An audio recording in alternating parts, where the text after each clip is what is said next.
Are we live? I hope so. I don't want to get cut off. Welcome to the live. I go live 5 days a week, every weekday, sometimes twice, sometimes on the weekends. I'm Rob. Welcome to the struggle. We got a couple things to talk about today. Everywhere you look, you're going to see the jobs report. The jobs report. Like it's the most vital thing to the economy ever. I think it's faulty. I think it's flawed. We'll get into that in a minute. But there's another story floating around. People stealing from Air Force One. I didn't know people could get on Air Force One. Can you book a flight? Is that first class? Is everything on Air Force One first class? How do you get on Air Force One? Well, apparently it's just not everyday people. I would imagine if everyday people did get on, they'd steal everything that isn't bolted down. Like apparently one senator did, unnamed.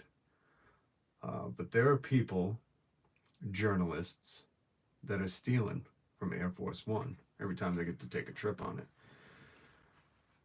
Which I couldn't believe because I'm like, isn't that like a real serious crime? You don't want to steal from a federal building. Sorry, not the route to go. But the entitlement of some of these people thinking I'm on Air Force One, I'm untouchable, even though they're a guest. Uh, it'd be a weird thing to show off in your house. Like, look at this thing I stole. It's a weird thing. Thieves, a lot of them. That's why the journalism here on YouTube is so much better. Anyways, if you could hit subscribe, it'd mean the world to me. It's free to do. All you gotta do is press that little button right there in the corner. And then hit the notification bell. Because like I said, I go live every weekday. Just can't promise you what time. Afternoon, early morning, late at night, who knows. But I give you my word every weekday.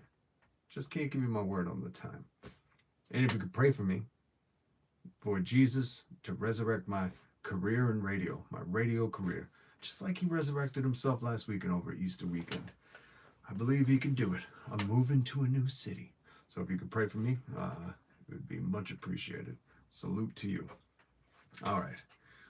Also, I link the articles in the description if you want to play at home, read along. It says Guardian article. Everyone does it. Media pilfering from Air Force One prompts clampdown. Everyone does it. It's an interesting way to validate you stealing from Air Force One. Look at that plane. That's not a Boeing 737, is it? Do they know about those? They gotta know about those, right? Because they allegedly regulate them. I don't know what kind of plane that is. And isn't it that they have 3 Air Force Ones? So like when the president goes up, they actually fly 3 planes. So it's like a 3-card Monte. You don't know which one he's in. So this article goes on to say a White House staffer had to meet a reporter for a covert assignment over by the Andrew Jackson statue in Lafayette Square. But the House of Cards-esque rendezvous was not staged to hand over state secrets or leaked presidential gossip. Or to spread dirt. It says the item handed over was an embroidered pillowcase from Air Force One. It was handed back by the reporter involved. Yo, you got caught stealing an embroidered pillowcase. That's sad. What do you get? That's a sad life if you're stealing a pillowcase from Air Force One, bringing it home, tucking it on your pillow, and sleeping on it. Smells like the hands of Joe Biden, who has touched so many women's hairs. Like, why would you do that? But that's cool that they got beds and pillowcases on Air Force One. It's like Emirates Air, I believe. They're the ones that give you your own personal bed. Wasn't that like Michael Jackson's airline? And then this article continues on. It says, you'd actually be surprised that people aren't just stealing pillowcases. This was kind of shocking to me because it says one unnamed current White House reporter said, on my first flight, the person next to me was like, you should take a glass. They were like, everyone does it. Like, everybody's stealing the silverware and the, what's it called? The glassware, porcelain plates. Everybody's Basically, it says reporters were called coming down the back stairs after returning to Joint Base Andrews in the evening with sounds of clinking glassware or porcelain plates in their backpacks. So all these reporters that get to travel with the president and the White House crew on Air Force One, they're stealing everything under the sun: the plates, the napkins, the embroidered pillowcases. Bunch of criminals, bunch of thieves. How could you do that? Especially like, what if you got caught? You got glasses in your backpack, and they're like, "Okay, we got to check that." Or are they not running their bags through security? You figure if you're getting on Air Force One, you're getting extra security, pat downs, frisks, KPSS swag. Hello, bro. Hello. Salute to you. Make sure you hit subscribe. I go live every weekday, 5 days a week, sometimes twice, sometimes on the weekends. Full support from India. What is up, India? I'm talking about Air Force One and the reporters that travel with the president and his White House staff and how they steal stuff. They're just stealing a bunch of stuff off this plane. And it's shocking to me that there isn't like the tightest security on that. So if they're taking their bags off and they got napkins and glasses with gold and embroidery and the seal of the president that say Air Force One, like how are they not getting caught? I would just figure you're gonna get caught. You can't steal from Air Force One. But apparently this is like such a problem that there's like emails going out, secret meets to get the stuff back, which also shows you the privilege of reporters and also shows you the privilege of, guessing there's probably a lot of white people that feel entitled enough to steal from Air Force One, because that's got to be a larceny charge. And I believe if you got a larceny charge from a building or a federal building, like that is a felony. That comes with jail time, prison time, maybe. So these reporters are just ballsy, but I guess good on the White House, being like, we ain't gonna send you to prison for stealing an embroidered pillow. Worst jail story ever. What are you in here for, bro? Well, I stole an embroidered pillowcase from Air Force One. Doing some hard time now. How do you explain that away? So these people are saying, I just thought, what can I possibly bring to the table to impress this guy? So I brought him a stolen napkin off Air Force One. They're stealing napkins. Oh man.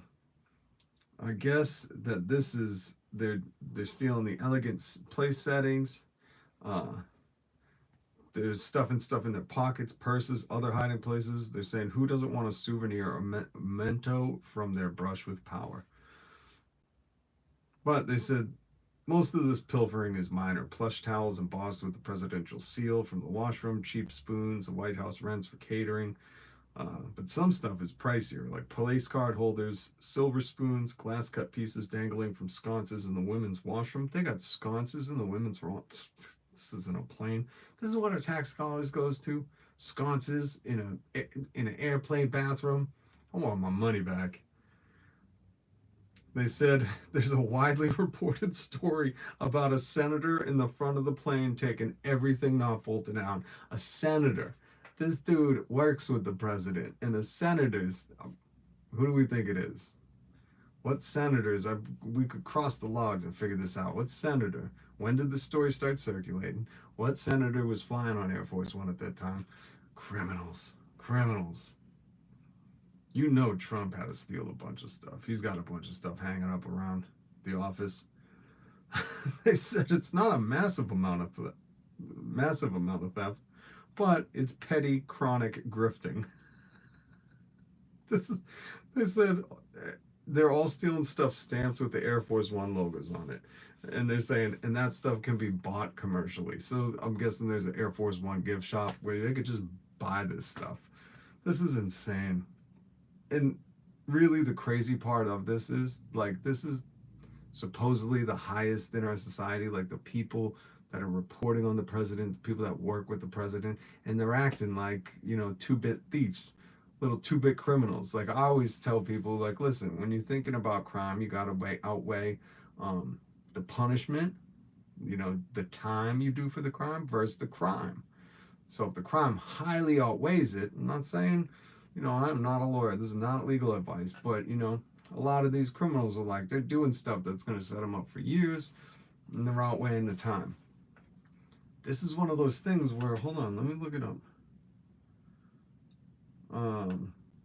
Simple larceny is distinguished by amounts of property value stolen that are under $1,200, a misdemeanor, and over $1,200, a felony. But larceny by stealing from a building, which I'm sure Air Force One counts as a building, it's got sconces in the women's bathroom, counts as a felony no matter the value of the goods taken, and is punishable by up to 5 years in state prison. I'm guessing if it's federal, maybe 5 years in federal prison. Larceny by stealing in a building. All of a sudden, don't matter if it's a pillowcase, embroidered pillowcase, or some rent-a-spoons, or a piece of a sconce, one of them Schwarzkopf or whatever the crystals are, sconces from the women's bathroom. All of a sudden, that's a felony, and you're looking at 5 years. That's crazy. Is that worth it? And what do you do with the stolen thing from Air Force One? Again, this is like the stupidest crime, the most entitled petty theft crime ever. They just want to prove that they had a brush with power, and these people are stealing napkins. What morons. Because what do you do with that napkin? You hang it up in the kitchen, and you show everybody, like, hey, look what I got from Air Force One. Everybody's going to be like, you stole from Air Force One? I don't trust you around my stuff. My stuff isn't even Air Force One caliber. And you're willing to steal from the highest plane in the land?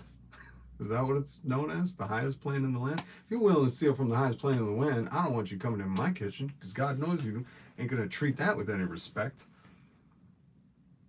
And I wonder if these people get invited back after they're, like, embarrassed. Are there no cameras on Air Force One? That's the other thing. There's so many things wrong with this story. Are there no cameras on Air Force One? Is there no security? People can just walk off the plane with whatever they want stolen? Man. All right, let's quickly get into the jobs report, because you're going to see this everywhere, right? Job growth. I linked the article from CNBC, and it wants to brag. Job growth zoomed in March as payrolls jumped by 303,000 and unemployment dropped to 3.8%. But I always have an issue with these numbers. Now you notice they say payrolls jumped. So the way they're measuring these 303,000 jobs is through payroll. Now payroll is not going to, if you're just getting generic numbers of how many people are on the payroll, it's not going to qualify who's got that as a second job, maybe a third job, if it's a part-time job.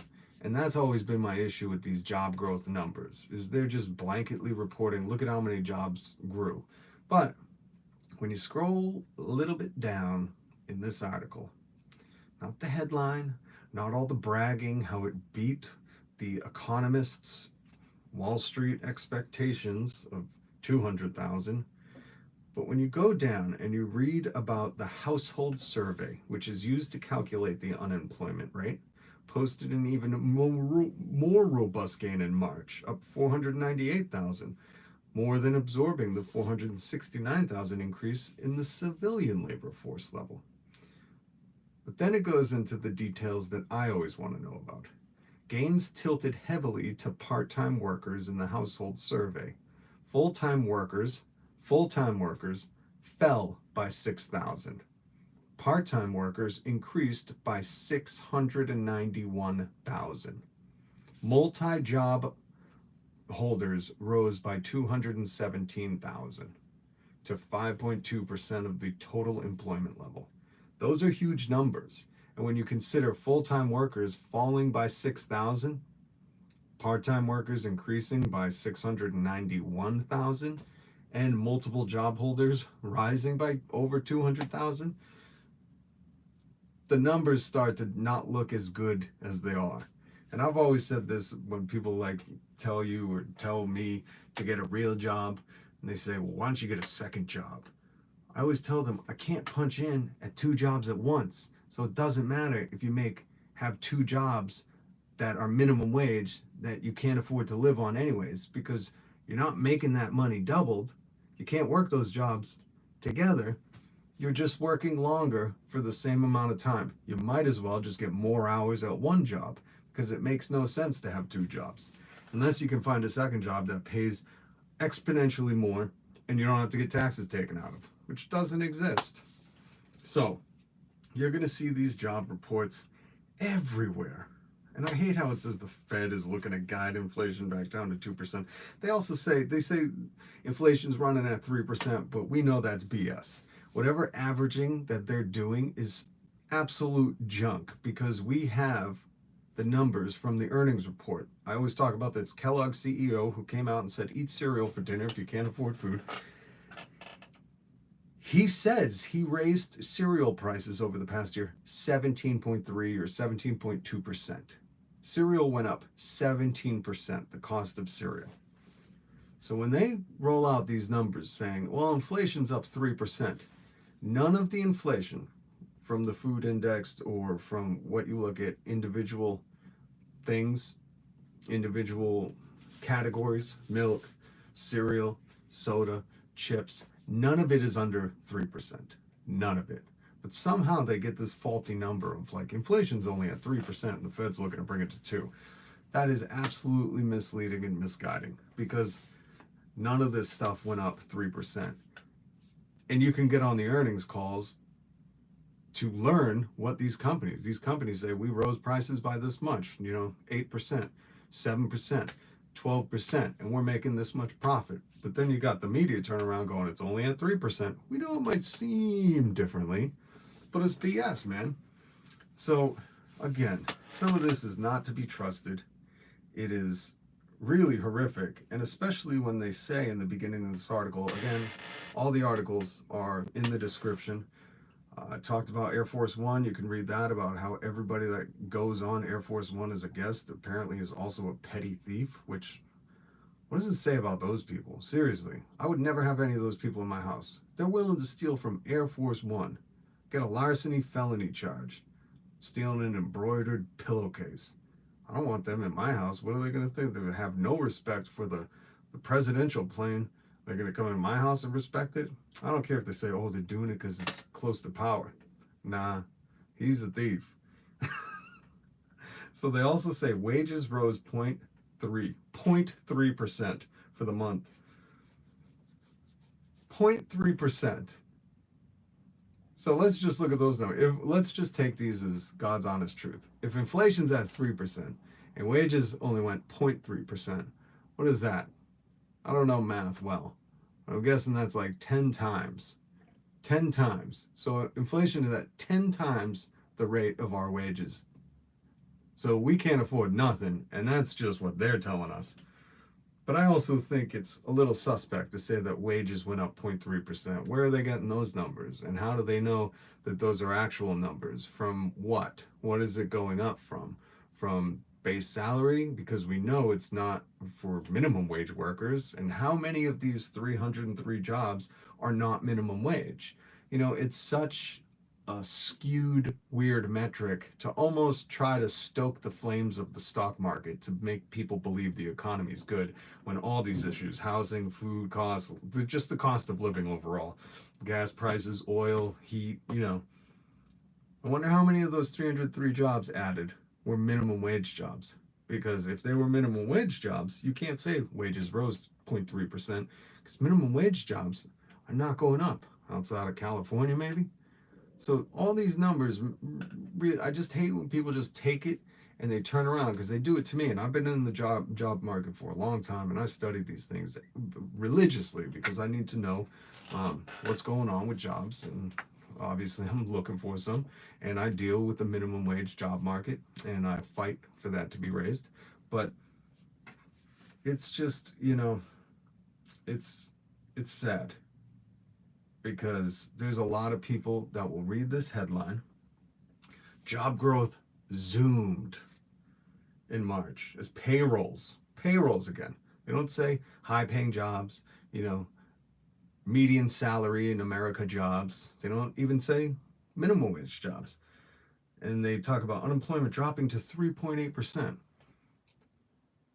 And people will read that headline and turn around and tell people like me who's, trying to get a job right now, who works a minimum wage job right now and gets 80% of my paycheck taken out for insurance and taxes and cannot afford to live, barely able to survive. And they'll tell me, no, the economy's great. You know how many jobs we just added? And I go, how many of those are second, third jobs? How many are minimum wage jobs? How many of those jobs are actually above the rate of inflation? How many of those jobs are cost of living, afford to survive jobs? Can't afford the cost of the cost of living is the dumbest phrase ever. So if you can't pay, then you die. What a society we've racked up for ourselves. Meanwhile, there are people who have billions of dollars. And did you see? I don't know if you've seen the article about all the billionaires under 30, which probably shouldn't exist. Billionaires under 30, uh, they all got their wealth from inheritance. So just remember that. Take that, into account when these rich people start telling you to pull yourself up by your bootstraps. Or the funniest part, when they start telling you to stop buying iPhones, or why don't you stop spending your money? I would tell them, well, I agree. Why don't we all stop spending our money and see if you make any? Because if we all stop spending our money, how are you going to get rich?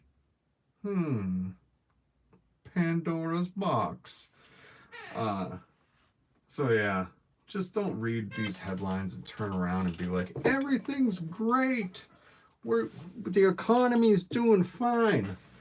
We need more diagnostics done. I just think that's a simple solution to figure out really how healthy the economy is. Because they do reports like that, so economists can pump it out through the news. That's all you're going to hear tonight if you watch the local news. I don't. You're going to hear about how the jobs report, payroll report was so great. And then that turns around and makes people want to invest more, thinking that somehow the consumers, us, the labor force, which accounts for 70% of the economy, 70% of the economy is based on us having purchasing power. And they turn around and they do their stock buybacks and bolster their own stocks and pretend like, we don't have all these crises going on with the cost of living.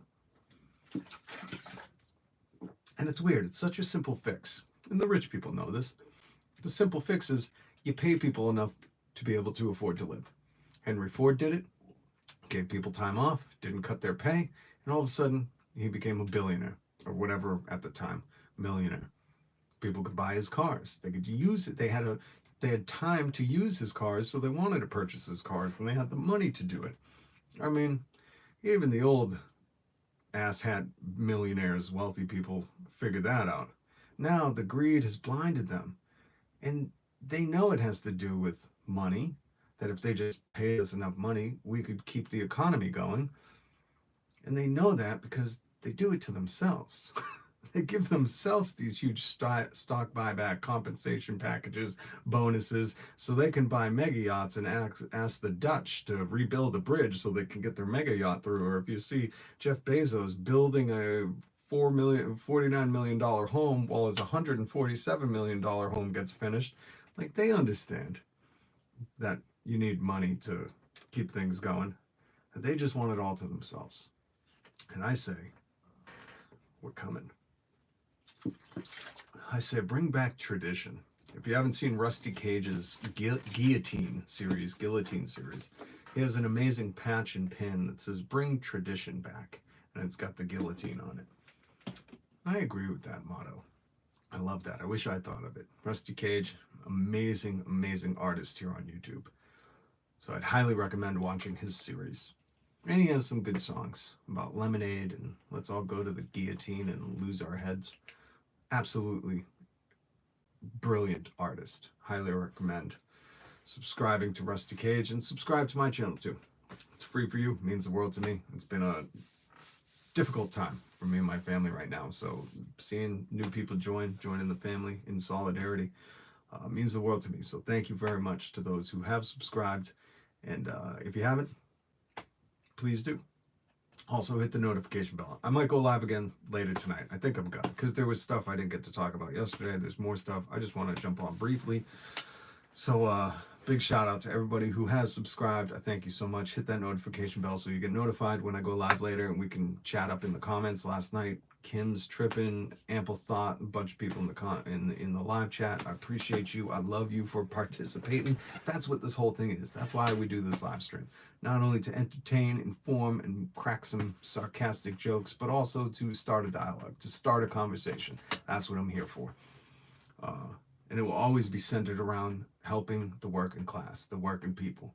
Those are my people. Anybody who goes to work for a living, I fight for you. That's what I do every day. When I go testify at the state capitol, when I go on TV shows with senators, I'm fighting for you, because even the senators look shocked. When I was on Channel 2 with the senator, and he was like, they were like, isn't this $20 minimum wage going to help so much? And I said, let's be honest, this is scraping the bottom of the barrel. This is the bare minimum that we're begging for. And it's not even going to happen for years. So it doesn't help us right now. And the senator was like, but he's out of touch. He's wealthy. His pockets are lined.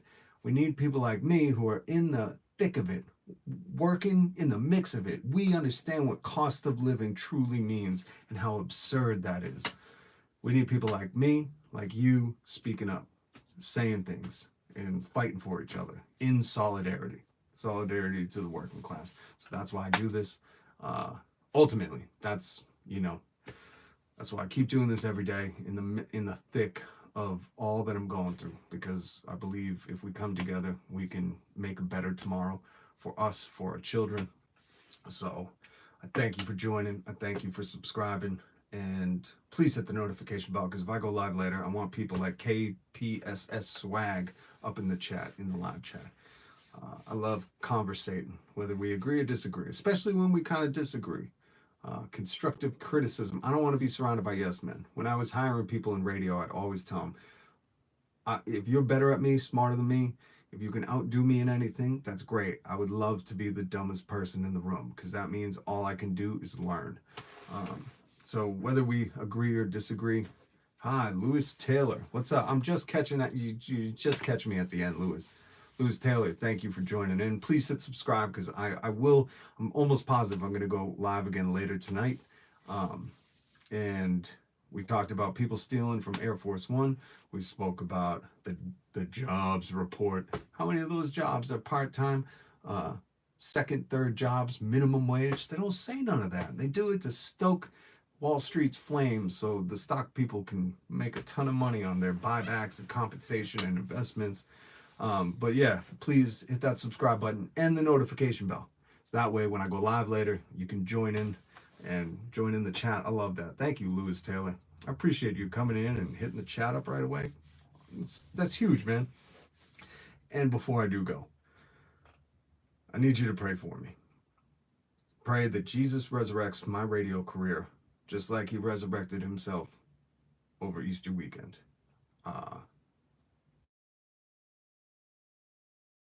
Jobs out there that I'm gonna get one of them. I believe it. I'm moving to a new city. I keep saying that. I'm putting it out there, but I need your help. I need people to pray for me that this can happen. And there's some other things I want to talk about, but right now, the kid's about to be home, all that stuff. So Lewis Taylor, thank you so much for joining. Salute to you. Thank you for liking and subscribing. It means the world to me. Hit the notification bell, and we'll connect later. Thank you. Peace.